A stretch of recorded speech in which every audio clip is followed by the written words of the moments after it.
আসসালামু আলাইকুম। সবাইকে আমন্ত্রণ এনবিএস আন্তর্জাতিক সংবাদে। শুরুতে NBS24.org শিরোনাম। ইরানকে সময় বেঁধে দেওয়ার পরিকল্পনা ট্রাম্পের, নতুন কূটনৈতিক চাপ ঘিরে উত্তেজনা। ইরানের উপর নতুন নিষেধাজ্ঞা, কিন্তু প্রশ্ন উঠছে আসলে কে তৈরি করেছে মধ্যপ্রাচ্যের উত্তেজনা। যুদ্ধবিরতির পর ভয়াবহ বার্তা, শত্রু এক ভুল করলেই করা প্রতিক্রিয়ার হুঁশিয়ারি IRGCর। হরমুজ প্রণালী নিয়ে উত্তাপের মাঝেই যুক্তরাষ্ট্র ইরান প্রসঙ্গে ব্রিটেনের অবস্থান। ইরানের শক্তির প্রতীক IRGC, পেজেশকিয়ানের প্রশংসায় নতুন বিতর্ক। এবং আরমানের বিদায়ের পর বড় মোড়, ইউক্রেন পাচ্ছে $106 বিলিয়ন বিশাল সহায়তা। দর্শক, এতক্ষণ শুনছিলেন শিরোনাম, এবার বিস্তারিত। দর্শক, এই ভিডিওটিতে লাইক দেবেন এবং আপনি কোন স্থান থেকে শুনছেন অবশ্যই কমেন্ট করে জানাবেন। খবর পড়ছি আমি আতিয়া ফিফা। ইরানকে সময় বেঁধে দেওয়ার পরিকল্পনা ট্রাম্পের, নতুন কূটনৈতিক চাপ ঘিরে উত্তেজনা। যুদ্ধ থামানোর লক্ষ্যে কূটনৈতিক আলোচনা আবার শুরু করতে ইরানকে একটি একক প্রস্তাব উপস্থাপনের জন্য সীমিত সময় দেওয়ার পরিকল্পনা করেছেন যুক্তরাষ্ট্রের প্রেসিডেন্ট ডোনাল্ড ট্রাম্প।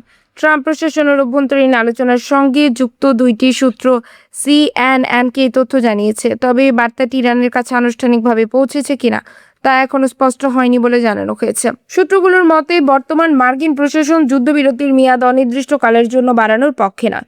একই সঙ্গে তারা চায় না যে আলোচনার প্রক্রিয়া ইরানের পক্ষ থেকে দীর্ঘায়িত হোক। আরও জানা গেছে, বুধবার নির্ধারিত সময়সীমা শেষ হওয়ার পরও যুদ্ধবিরতি বাড়ানোর বিষয়ে প্রেসিডেন্ট ট্রাম্প সতর্ক অবস্থান নিয়েছিলেন। তার লক্ষ্য ছিল দ্রুত একটি চূড়ান্ত সমঝোতায় পৌঁছানো। তিনি আশা করেছিলেন সময়সীমার চাপের কারণে ইরান আলোচনার টেবিলে দ্রুত ফিরে আসবে। তবে CNN-এর আগের প্রতিবেদনে বলা হয়, ট্রাম্পের শীর্ষ উপদেষ্টাদের মধ্যে এমন ধারণা রয়েছে যে ইরানের নেতৃত্বের ভেতরে মতপার্থক্য আছে, ফলে আলোচকদের পর্যাপ্ত সিদ্ধান্ত নেওয়ার ক্ষমতা দেওয়া নিয়ে অনিশ্চয়তা তৈরি হয়েছে।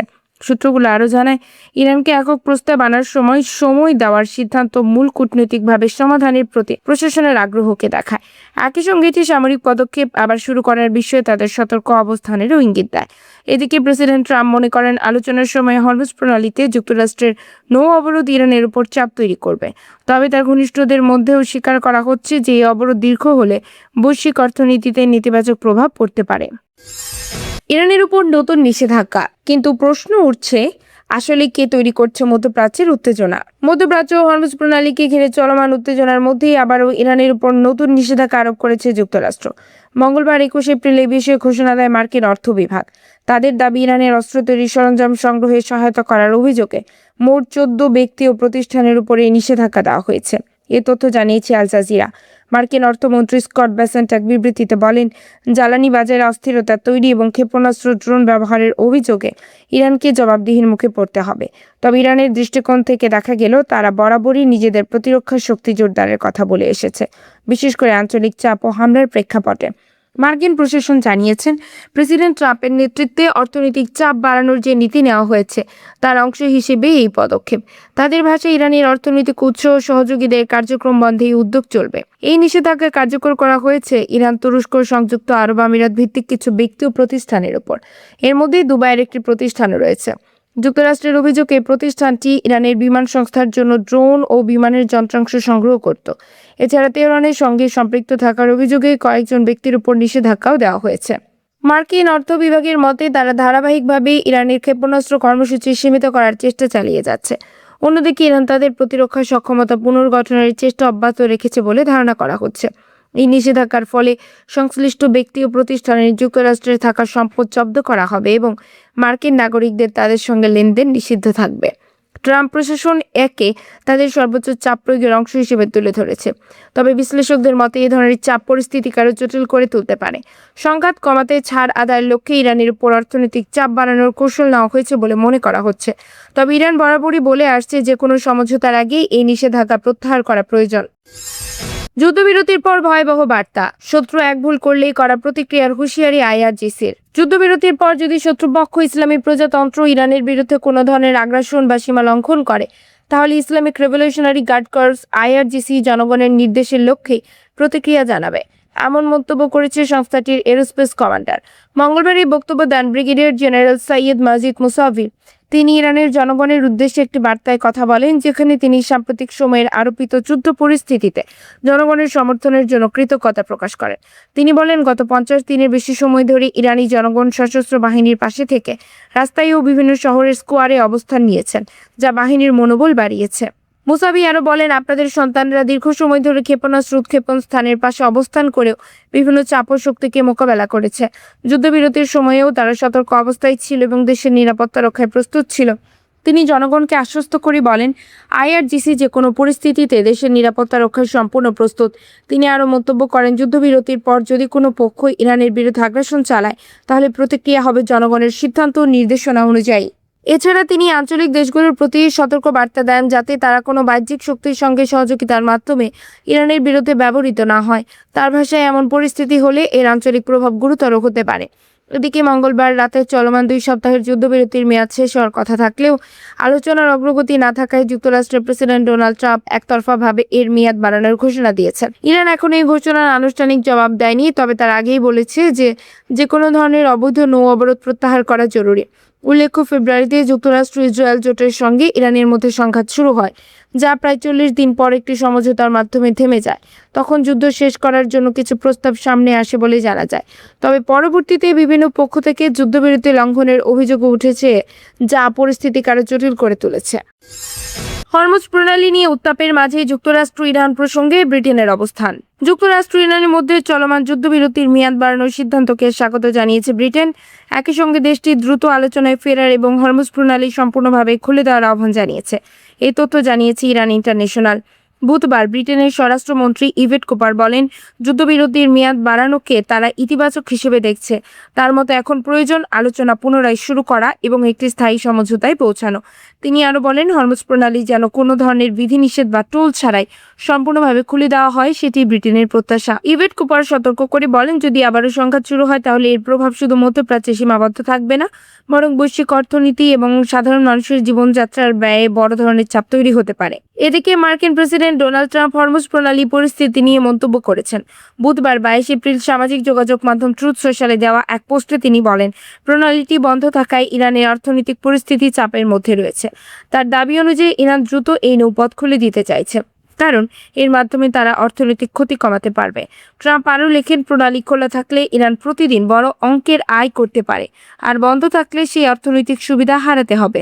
বর্তমানে যুদ্ধবিরতি ও হরমুজ প্রণালী পরিস্থিতি ঘিরে আন্তর্জাতিক পর্যায়ে কূটনৈতিক আলোচনা ও উত্তেজনা দুটি সমানভাবে লক্ষ্য করা যাচ্ছে। ইরানের শক্তির প্রতীক আইআরজিসি, পেজেশকিয়ানের প্রশংসায় নতুন বিতর্ক। ইসলামী বিপ্লবী গার্ড বাহিনী আইআরজিসির প্রতিষ্ঠা বার্ষিক উপলক্ষে এক বার্তায় ইরানের প্রেসিডেন্ট মাসুদ পেজেশকিয়ান এই বাহিনীকে দেশের ইতিহাসে একটি গুরুত্বপূর্ণ নির্ধারক প্রতিষ্ঠান হিসেবে উল্লেখ করেছেন। তিনি বলছেন, জনগণের ইচ্ছা ও বিপ্লবের আদর্শকে ভিত্তি করে গড়ে ওঠা আইআরজিসি দীর্ঘ সময় ধরে ইরানের স্বাধীনতা, নিরাপত্তা ও জাতীয় মর্যাদা রক্ষায় গুরুত্বপূর্ণ ভূমিকা রেখে আসছে। প্রেসিডেন্ট আইআরজিসিকে একটি শক্তিশালী ও ছায়াদানকারী বৃক্ষের সঙ্গে তুলনা করেন, যা বিপ্লবের বিভিন্ন কঠিন সময়ে দেশকে সুরক্ষার প্রভাব দিয়ে এসেছে। তিনি আরও বলেন, বিপ্লবের বিজয়ের শুরু থেকে আজ পর্যন্ত বিভিন্ন পর্যায়ে, বিশেষ করে যুদ্ধকালীন পরিস্থিতি, অভ্যন্তরীণ ও বাহ্যিক হুমকি মোকাবেলায় আইআরজিসি গুরুত্বপূর্ণ ভূমিকা পালন করেছে। পেজেশকিয়ান দাবি করেন, বিশ্বাস, সাহস ও সংগঠিত উদ্যোগের মাধ্যমে এই বাহিনী বিভিন্ন প্রতিকূল পরিস্থিতিতে দেশের অবস্থানকে শক্তিশালী করতে সক্ষম হয়েছে এবং জাতীয় পরিচয়ে বিপ্লবী আদর্শ রক্ষায় ভূমিকা রেখেছে। তিনি মন্তব্য করেন, যুক্তরাষ্ট্র ইসরায়েলের সঙ্গে সম্পর্কিত সাম্প্রতিক উত্তেজনাপূর্ণ পরিস্থিতিতে আইআরজিসি দ্রুত ও কৌশলগত প্রতিক্রিয়া দেখিয়েছে, যার মাধ্যমে তাদের পরিকল্পনা ব্যর্থ হয়েছে বলে তিনি উল্লেখ করেন। একই সঙ্গে তিনি বলেন, এসব ঘটনার প্রবাহ ইরানের প্রতিরক্ষা সক্ষমতা ও জাতীয় ইচ্ছা শক্তির প্রকাশ। প্রেসিডেন্ট আইআরজিসির শহীদ সদস্যদের প্রতি শ্রদ্ধা জানান এবং সশস্ত্র বাহিনীর সব সদস্য, বিশেষ করে আইআরজিসির কমান্ডার জেনারেল এবং তাদের পরিবারের ত্যাগ ও অবদানের প্রশংসা করেন। তিনি বলেন, এই ত্যাগ ও সংগ্রামের ইরানের প্রতিরক্ষা কাঠামোকে আরও শক্তিশালী করেছে এবং দেশের নিরাপত্তা রক্ষায় গুরুত্বপূর্ণ ভূমিকা রেখে চলেছে।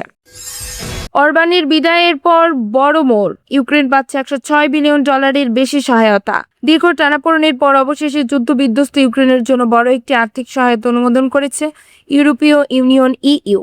প্রায় 90 মিলিয়ন ইউরো অর্থাৎ প্রায় $106 বিলিয়ন এই ঋণ দেশটির জন্য গুরুত্বপূর্ণ অর্থনৈতিক সহায়তা হিসেবে বিবেচিত হচ্ছে। এই ঋণ অনুমোদনের পথে বড় বাধা ছিল হাঙ্গেরির অবস্থান। ভিক্টর অরবানের নেতৃত্বাধীন দেশটি দীর্ঘদিন ধরে এই সিদ্ধান্তে ভেটো দিয়ে আসছিল, তবে সাম্প্রতিক রাজনৈতিক পরিবর্তনের পর হাঙ্গেরি তাদের অবস্থান থেকে সরে আসে।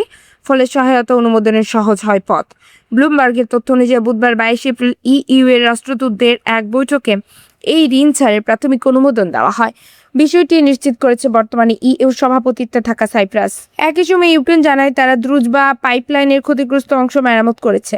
এই পাইপলাইন দিয়ে মূলত রাশিয়ার তেল হাঙ্গেরি ও স্লোভাকিয়ায় সরবরাহ করা হয়। শুধু ঋণ নয়, ইইউ রাষ্ট্রদূতরা রাশিয়ার বিরুদ্ধে নতুন নিষেধাজ্ঞা প্যাকেজেও সম্মতি দিয়েছেন বলে জানা গেছে। বিশ্লেষকদের মতে এই ঋণ ইউক্রেনের জন্য একটি গুরুত্বপূর্ণ অর্থনৈতিক সহায়তা, কারণ যুদ্ধের কারণে দেশটির সরকারি তহবিল কয়েক সপ্তাহের মধ্যেই চাপে পড়ার আশঙ্কা ছিল। এই অর্থ সহায়তা দেশটির সামরিক কার্যক্রম ও সরকারি ব্যয় সচল রাখতে সহায়তা করবে। 2022 সালে রাশিয়ার পূর্ণমাত্রার আক্রমণ শুরুর পর থেকে ইউক্রেন দীর্ঘ যুদ্ধ পরিস্থিতির মধ্যে রয়েছে। প্রায় 4 বছরের বেশি সময় ধরে চলা এই সংঘাতে দেশটি বড় ধরনের আর্থিক ও মানবিক চ্যালেঞ্জের মুখে পড়েছে। অন্যদিকে 2025 সালে যুক্তরাষ্ট্র রাজনৈতিক পরিবর্তনের পর ইউক্রেনের প্রতি সহায়তা কমে যাওয়ায় ইউরোপীয় সহায়তার গুরুত্ব আরও বেড়ে যায়। এদিকে আগামী মাসে হাঙ্গেরির নেতৃত্বে পরিবর্তন আসতে পারে বলে ধারণা করা হচ্ছে। পিটার মেগিয়ার দেশটির ইউরোপীয় মূলধারার নীতির সঙ্গে আরও ঘনিষ্ঠ করার প্রতিশ্রুতি দিয়েছেন। এতে ভবিষ্যতে ইউক্রেনের প্রতি সমর্থন এবং রাশিয়ার বিরুদ্ধে নিষেধাজ্ঞা বজায় রাখা আরও সহজ হতে পারে বলে বিশ্লেষকরা মনে করছেন। উল্লেখ্য, ভ্লাদিমির পুতিনের ঘনিষ্ঠ অবস্থানের কারণে ভিক্টর অরবানের নীতি দীর্ঘদিন ধরেই ইউরোপীয় ইউনিয়নের ভেতরে আলোচনার বিষয় হয়েছিল। দর্শক, এই ছিল এখনকার মতো। আমাদের পরবর্তী সংবাদ দেখার আমন্ত্রণ জানিয়ে বিদায় নিচ্ছি আমি শফিউল আলম আরাফ।